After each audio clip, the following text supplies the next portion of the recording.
हर हर महादेव। स्वागत है आपका हमारे चैनल पर। हम यहाँ लेके आते हैं आपके लिए ऐसी कहानी और कथाएं जो आपके मन को शांति दे, आत्मा को सुकून दे।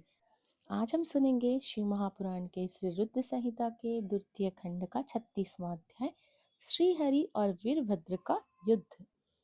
ब्रह्मा जी कहते हैं, नारद, जब शिव की आज्ञा पाकर वीरभद्र की विशाल सेना ने यज्ञशाला में प्रवेश किया तो वहां उपस्थित सभी देवता अपने प्राणों की रक्षा के लिए शिव गणों से युद्ध करने लगे, परंतु शिव गणों की वीरता और पराक्रम के आगे उनकी एक ना चले।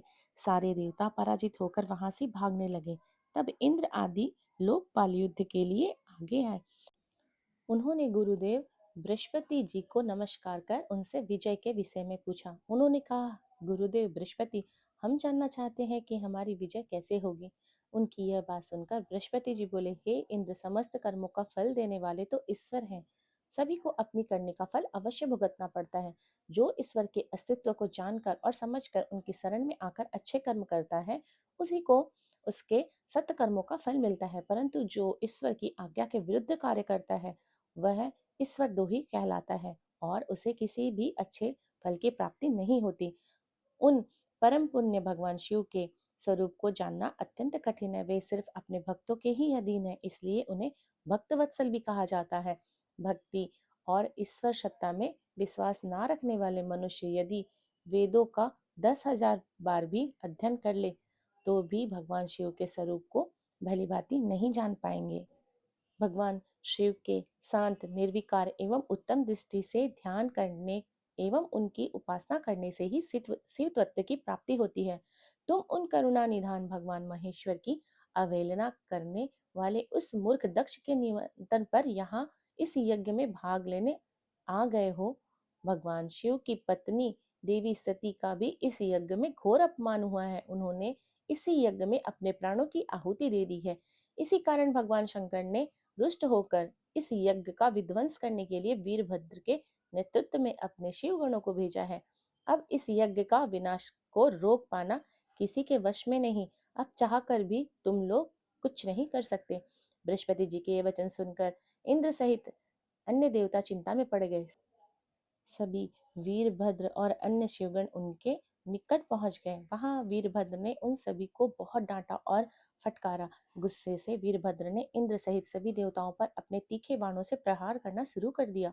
बाणों से घायल हुए सभी देवता में हाहाकार मच गया और वे अपने प्राणों की रक्षा के लिए यज्ञ मंडप से भाग खड़े हुए। यह देखकर वहां उपस्थित सभी ऋषि मुनि भयभीत होकर श्री हरि के सन्मुख प्राण रक्षा के लिए प्रार्थना करने लगे।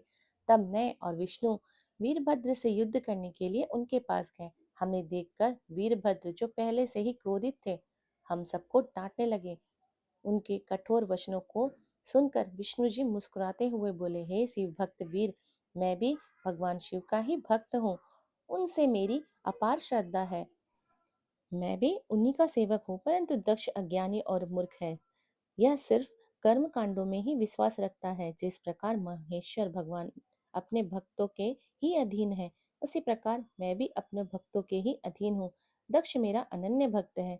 उसकी बारंबार प्रार्थना पर मुझे इस यज्ञ में उपस्थित होना पड़ा। ये वीरभद्र, तुम रुद्र के रौद्र रूप अर्थात क्रोध से उत्पन्न हुए हो। तुम्हें भगवान शंकर ने इस यज्ञ का विनाश करने के लिए यहाँ भेजा है। उनकी आज्ञा तुम्हारे लिए सिरोधर्य है। मैं इस यज्ञ का रक्षक हूँ, अतः इसे बचाना मेरा पहला कर्तव्य है।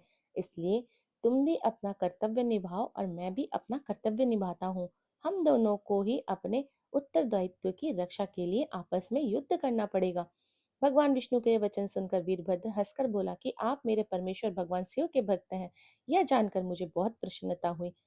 भगवान, मैं आपको नमस्कार करता हूँ। आप मेरे लिए भगवान शिव के समान ही पूजनीय हैं।